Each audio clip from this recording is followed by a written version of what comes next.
सो अब बुक में जो लिखा था वो बताया जाता है दरअसल जब 100 साल पहले दुश्मनों ने जंग शुरू किया तब वो कैपिटल तक पहुंच गए थे। सो योंगजुन अपनी जान बचाकर ऑफिसर का भेस लिए अपने गार्ड्स और लॉयल सर्वेंट्स और चॉयवोनियो के दादा के साथ भाग गए थे, लेकिन दुश्मन चारों तरफ फैल गई थी तो उनकी जान को कभी भी कुछ भी हो सकता था। इसीलिए एक मिलिट्री ऑफिसर चुन ग्योम हुई उन्हें अपने होम टाउन योंगदाम जो बड़े बड़े पहाड़ों से घिरा है वहां चलने को कहता है ताकि वो सेफ रहे। सो वो उसी रास्ते होते हैं कि पता लगता है दुश्मन योंगदाम के नॉर्थ किसी पहाड़ तक आ पहुंचे हैं। मीन्स की ये बात वो वहां जा रहे हैं उन्हें पता लग गई थी कहीं से। सो गार्ड्स किंग से कहते हैं रास्ता बदल लेने को और कहीं और चलने, लेकिन किंग को डर है दुश्मन उनका पीछा करता हुआ वहां भी आ जाएगा। इसीलिए अपनी जान बचाने के लिए वो गार्ड्स को योंगदाम गांव की ऊंचाई पे अपना झंडा लगा देने को कहते हैं ताकि दुश्मन को लगे कि वो वहां जा रहे हैं और इसी का फायदा उठाकर वो भाग जाए। चुन ग्योम हुई बहुत रिक्वेस्ट करता है कि वो ऐसा ना करे वरना पूरे गांव पे खतरा मंडरा जाएगा, जहां उनकी माँ और जवान बेटा भी है और साथ ही कई मासूम लोग, लेकिन उन्हें बस अपनी जान की पड़ी थी। सो उसकी एक भी नहीं सुनते और उसे वहीं एक पेड़ से बांधकर छोड़कर चले जाते हैं और दुश्मन राजा की तलाशी में सारा गांव उजाड़ देता है, सबको मार देता है और पूरा गांव जलाकर राख कर देता है। हालांकि चॉयवोनियो के दादा अपने किंग को रोक सकते थे पर किसी ने ऐसा नहीं किया और अपने पूर्वज के इसी बुरे काम को छुपाना वोनियो चाह रहे थे। तो अब सबको पता चल गया था कि ये 8 फुट वाला भूत चुन गॉम ह्यूई है। किताब बंद करते ही यूरी के दिल में अजीब सी तड़प और उदासी महसूस होने लगती है। वो उस भूत और सारे गाँव वालों का दर्द महसूस कर पा रही थी। वो कहती इतनी मासूमों की मौत और अपने फैमिली के ऐसे मारे जाने पे वो ऐसा गुस्सैल आत्मा बन गया। गैंगचोल कहता है नो डाउट उसकी एनर्जी इतनी हेवी क्यों है, क्योंकि इस नाराजगी में वो अकेला नहीं है। पर जैसे कि इसकी मौत जलकर हुई पर इस बारे में किताब में कुछ नहीं लिखा, जरूर इसके आगे भी कुछ हुआ होगा। यूरी जब गैंगचोल के साथ अकेली होती है तो बोलती है कोई किंग खुद को बचाने के लिए ऐसे लोगों की बलि कैसे दे सकता है। वो कहता है हर राजा ली सियोंग की तरह नहीं होता। वो ये भी बताता है कि वो इंसान से नफरत इसलिए करता है क्योंकि उसने देखा था वो आतंक योंगदाम में मासूमों को मरते और बुरे लोगों को अपनी जान बचाकर भागते हुए, सिर्फ अपनी परवाह करते हुए। वो लोग बात कर ही रहे होते हैं कि यूरी की नजर युनगाब की रूह पे पड़ती है जो उन्हें ही देख रही थी। वो उसका पीछा करती है, आवाज लगाती है, वो मोड़ता है पर गैंगचोल के आते ही गायब हो जाता है। यूरी कहती है उसने युनगाब को देखा। वो कहते हैं ऐसे कैसे हो सकता है, अब तो वो आत्मा और भी ज्यादा ताकतवर हो चुका है, वो ऐसे यून को जाने नहीं दे सकता जबकि इसमें उसकी कोई चाल ना हो।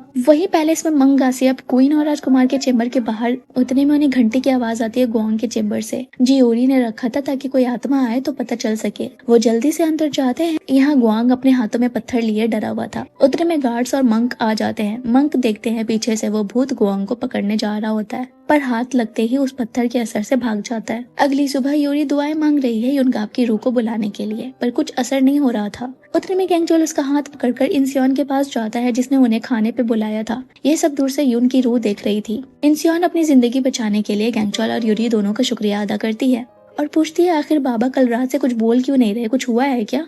गैंगचोल तो बताने चाह रहा होता है पर यूरी उसे रोकती है ताकि उसे इस बारे में पता न लगे और वो मायूस ना हो। इंसियोन दोनों को इतने करीब देखकर उन्हें बोलती है तुम दोनों सच में बिल्कुल भाई बहन की तरह हमेशा एक दूसरे के साथ होते हो। तो यूरी उसे वो अंगूठी दिखाती है जो गैंगचोल ने उसे दी थी और बोलती है उनका रिश्ता इससे भी बढ़कर है। उतने में गैंगचोल की नजर मंग के दिए हुए पौधे पे पड़ती है और उसमें से कलियां निकल रही थी। यहाँ हेड यूनक महल से आई हुई एक रिपोर्ट दिखाते हैं किंग को जिसमें था कि बोंगिन सजा के दौरान भाग गया, फिर उसकी लाश एक पहाड़ पे मिली। वहीं यूरी गैंगचोल पे खफा है। उसे लग रहा है कि मंग के पौधे पे उसी ने कलियां खिलाई है इंसान के लिए जैसे कि उसने उसके लिए किया था, क्योंकि वो पौधा विंटर के टाइम ऐसे नहीं खिलता है। जिसपे गैंगचोल कहता है कि वो सच में मैं नहीं हूँ। फिर याद आता है मंग की बात, जब उस रात उसने उनसे इस पौधे के बारे में बात की थी। मंग ने कहा था कि उस पौधे के फूलों से उसे पानी की एनर्जी मिलेगी जो उसे 8 फीट वाले भूत से लड़ते टाइम दुश्वारी से बचाएगी और उसे अपना नागमणि भी गंवाना नहीं पड़ेगा, बस नागमणि की एनर्जी यूज करनी पड़ेगी उसे हराने के लिए। सो उस पौधे का फूल एक एंटीडोट की तरह काम करेगा। पर प्रॉब्लम ये थी कि वो पौधा 10 सालों से बंजर था और जैसे उस भूत की सच्चाई पता लगने लगी ये खिलने लगा। वो दोनों आते हैं किंग के पास, देखते हैं वो मायूस खड़े थे। हेड यूनक बताते हैं कि उन्होंने अपना नाना खो दिया, वो मारे जा चुके हैं इसीलिए उन्हें दुख पहुंचा है। कैपिटल में गवर्नर अपने सर्वेंट से पुंगसान की खोज करने को कहता है क्योंकि वो मिल नहीं रहा, भाग गया है और अगर ऑफिसर्स के हाथ आ गया तो गड़बड़ हो जाएगी। योंगदाम से किंग अब निकलने वाले हैं पर उससे पहले वोनियो से कहते हैं कि वो उन्हें उस बुक ब्रोकर को मारने की सजा जरूर देंगे पर उनके पूर्वज के किए की सजा नहीं, क्योंकि वो योंगजुन के वफादार थे और वो किताब नहीं लिखते तो उन्हें इन सब के बारे में पता भी नहीं लगता। यूरी किंग से कहती है कि वो उस एक टांग वाले भूत के लिए मेमोरियल सेरेमनी करना चाहती है उसे आफ्टर लाइफ भेजने के लिए। खासकर इसमें वोनियो का होना बहुत जरूरी है सो उनके हाँ करने पे रिचुअल स्टार्ट करती है, पर वो आफ्टर लाइफ जाना नहीं चाहता। उसका बदला तब तक पूरा नहीं होगा जब तक वो योनवू को मार न दे। सो यूरी वोन्यू को इस आत्मा की शांति के लिए उससे माफी मांगने को कहती है, पर वो उसके सामने झुक नहीं रहे थे, जिसपे वो भूत गुस्से में बोलता है, तुम्हें क्या लगता है ये ऊंचे जात का आदमी मेरे जैसे नीचे दर्जे के सामने झुकेगा? वो कहती है तब ठीक है, तुम खुद ही उनसे बात कर लो। कैंगचुल भी लाइक नो वे, फिर से नहीं। पर तब तक वो आत्मा यूरी के बॉडी में और वोन्यू के गरेबान को पकड़ लेता है और उस पे अपनी दर्दनाक मौत पे गुस्सा निकालता है। वोन्यू उस आत्मा को देख पाता है और उसके दर्द को उसकी आंखों में महसूस कर उन्हें अपने किए पे बहुत पछतावा होता है और झुककर रोते हुए माफी मांगते हैं और वो भूत भी क्लेंस हो जाता है और उन्हें माफ कर शांत हो जाता है। कैपिटल में वो गवर्नर रास्ते में पोंगसांग को देखता है, अपने नौकर के साथ उसे पकड़ने जाता है।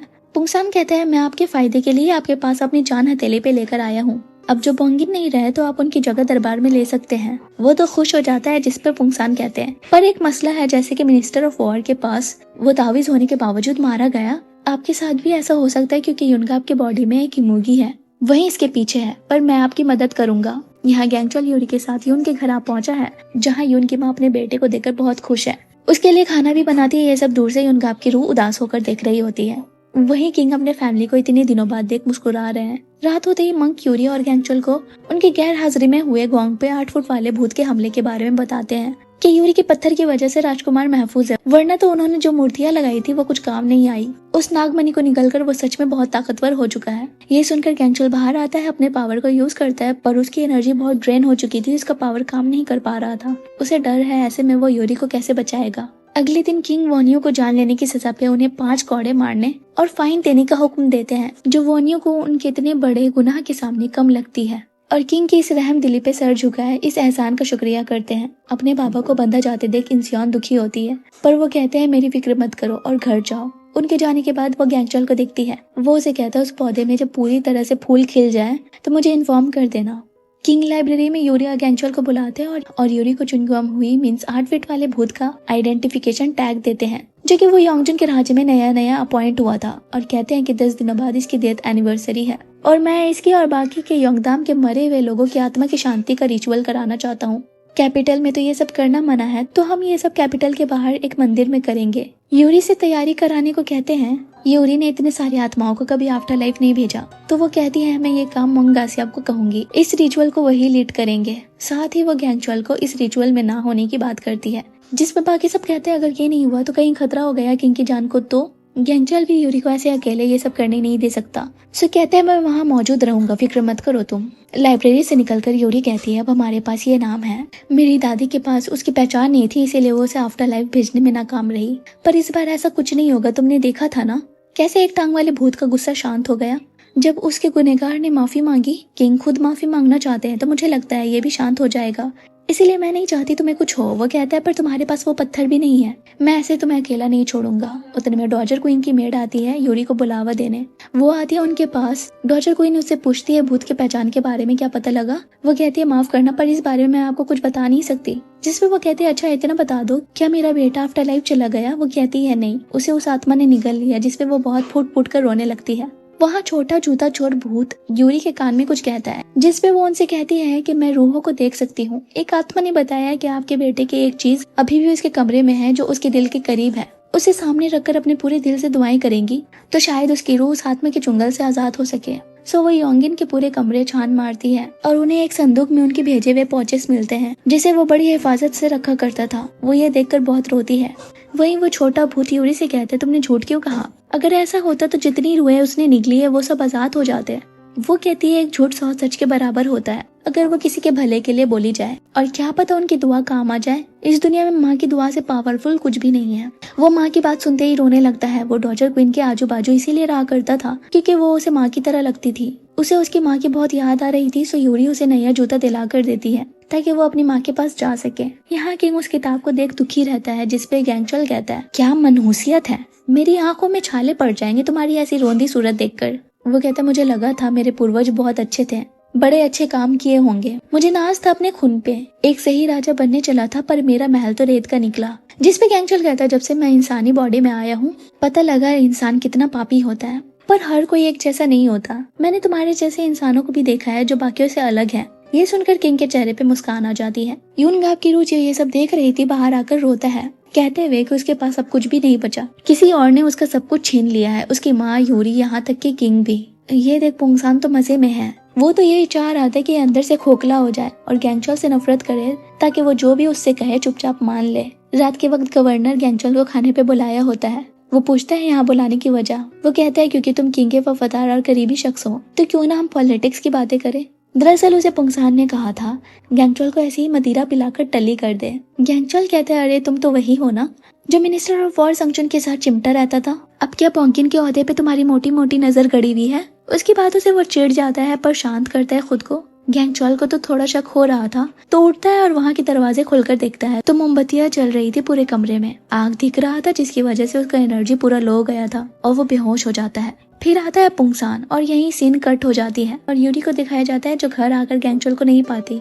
यून की माँ को भी पता नहीं है कहाँ पे है वो। उतने में एक आदमी उसे कंधे पे लेकर आता है। वो बेहोश था। उसकी माँ और यूरी दोनों को फिक्र हो रही थी। उसका पूरा बदन तप रहा था। सुबह उसे होश आती है पर वो गैंगचोल नहीं यून गाप था। वो यूरी को कहता है ये मैं हूँ यून।